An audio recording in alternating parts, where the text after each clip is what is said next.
ating lahat mga kaluto. So ngayong araw ay mag-share na naman ako ng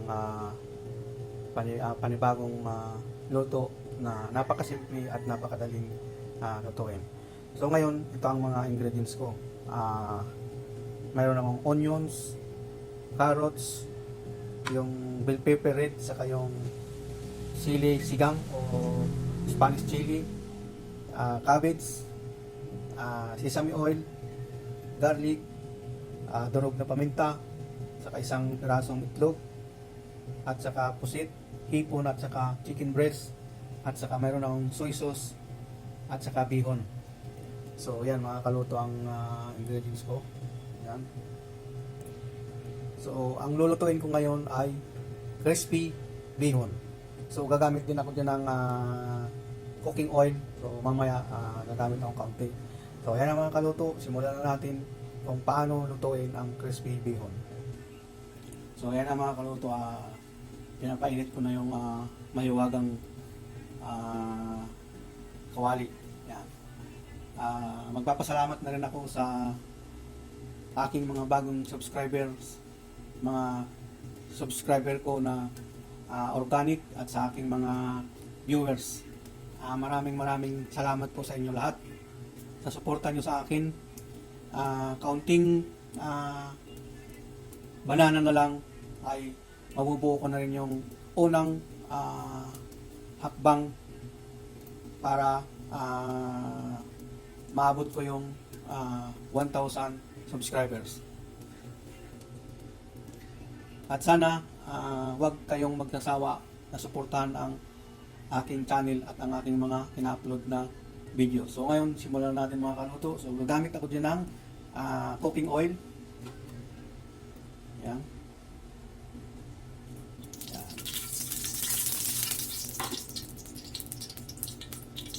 So ang unang gagawin ko dyan ay lulutuin ko yung itlog.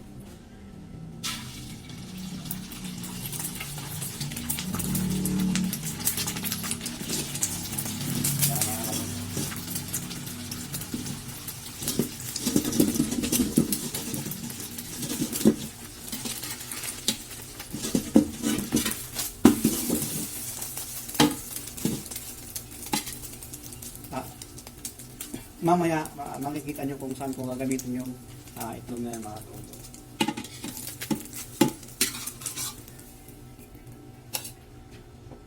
So mag-add ulit ako ng kaunting cooking oil.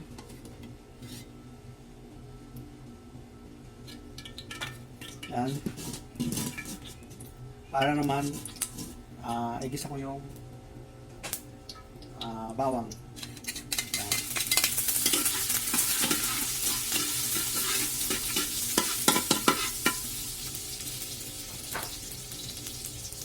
Susunod ko na yung squid, shrimp, at saka yung chicken breast.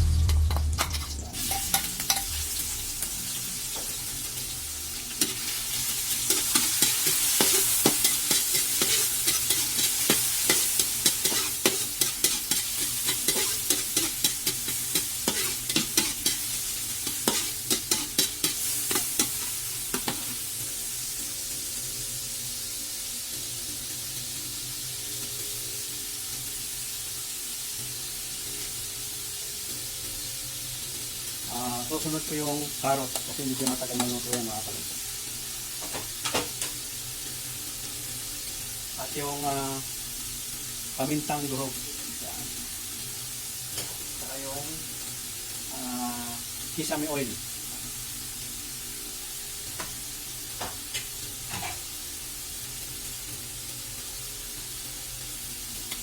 At yung soy sauce mga kaluto. Itong crispy bihon ay hindi gaano siya dark, light brown lang mga kaluto.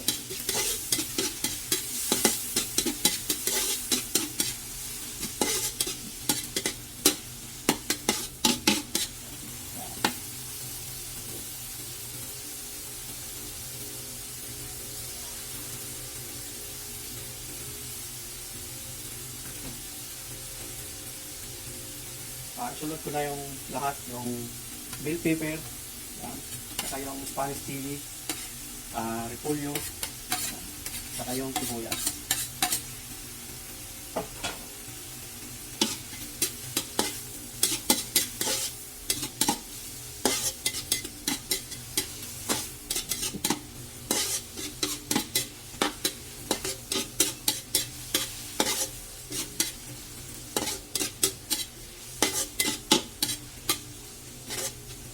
At mag-add din ako ng kaunting tubig mga kaluto. Yan.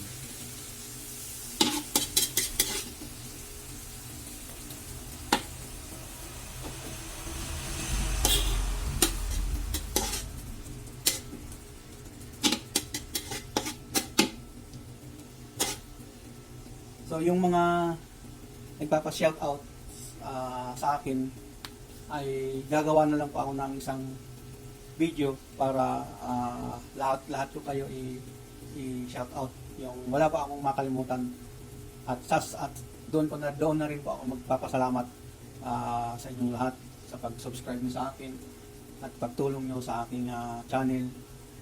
Hindi kayo nagkasawang panoorin yung mga in-upload kong videos kung paano ako magluto. So gagawa na lang po ako ng isang video para wala akong makalimutan.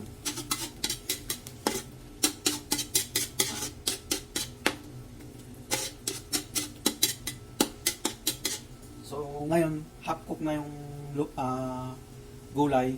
So ang gagawin natin ngayon yan ay kukunin natin yung gulay.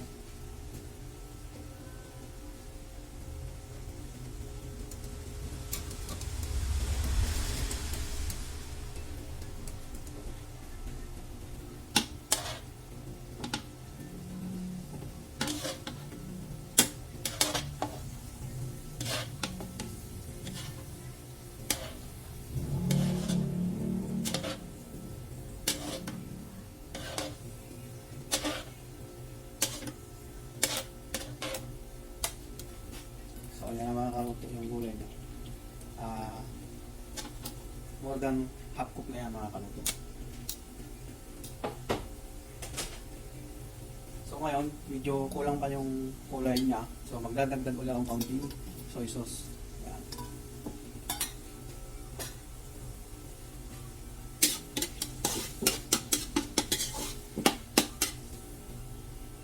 At ngayon, ilalagay ko na yung bihon.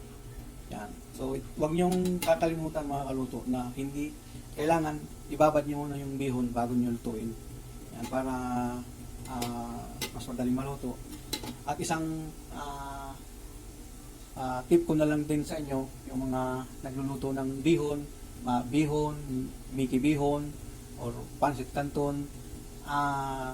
Pag kayo po magluto ng bihon or pancit canton, bago niyo ilagay yung noodles, ay timplahan nyo na yung pinaka sabaw nya. Lagay nyo na yung paminta, yung soy sauce, kung gumagamit kayo ng oyster sauce, sesame oil, ilagay nyo na siya. Tapos saka nyo tikman kung tama na yung luto nya, saka yung kulay, saka nyo ilagay. Para yung lasa ay pag nilagay nyo yung noodles ay tama yung kulay, saka yung lasa nya isa lang, kasi mahirap yung nailagay mo na yung bihon tapos ngayon magdadagdag ng soy sauce, ng oyster sauce. Doon ngayon nakakaroon na may part na mas dark yung noodles, mayroon naman isang party na maputla. So yan mga kaluto, sana maliit lang na bagay yan, pero pag na-apply natin sa pag nagluto tayo ay maganda ang magiging resulta. So ngayon ilalagay ko na to mga kaluto, yung bihon. Yan. Ang gagawin ko ngayon ito ay paninipisin ko siya.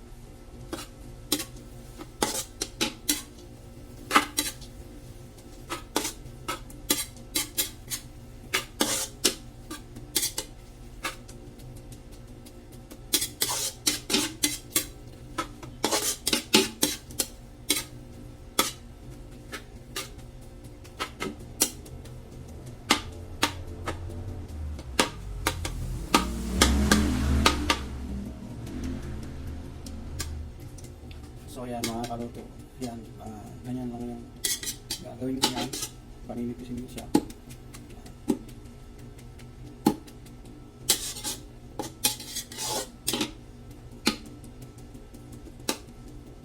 hanggang sa madry yung pinakaano niya. So magiging crispy na yan pag mahina na yung wala na yung tubig niya. Yan. So balikan na lang natin yan mga kaluto after mga 10 minutes siguro para makita natin kung anong resulta. Yan na mga kaluto. After 10 minutes, ganyan na yung itsura niya. Bali, ang ito ay kailangan mahina lang yung apoy. Unang-una para hindi siya masunog at saka hindi dumikit yung noodles dito sa kawali. So, siguro another 20 minutes, crispy na yung ilalim niya mga kaluto. So, balikan na lang natin. Yan ang mga kaluto, crispy na siya.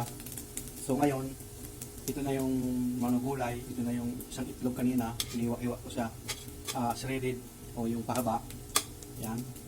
Yan na. So ngayon, ilalagay na natin siya sa crispy bihon. Yan.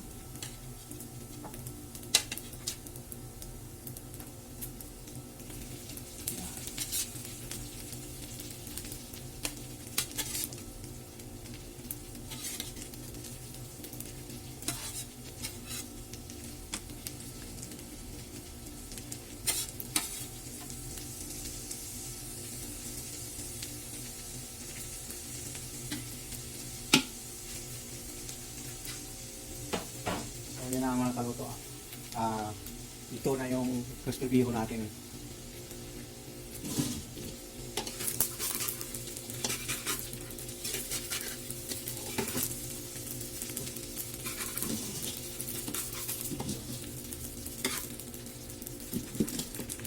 Yan, ganyan yung kulay niya. May crispy siya. Yan. So nasa loob na yung sahog niya. Yan mga kaluto.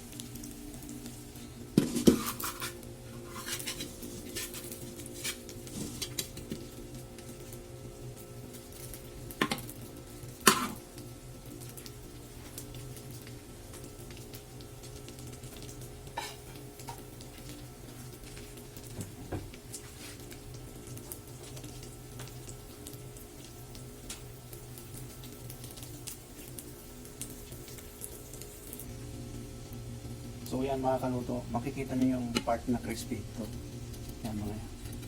So yan. So lagyan na natin sa plato mga kaluto. Natapos na din mga kaluto ang crispy bihon. May sheet mic. So ayan na, ready na siya. May kalamansi na. So maraming salamat po ulit sa inyo. Sana nagustuhan nyo ang shinare ko na naman sa inyo lutuin. So God bless po sa inyong lahat.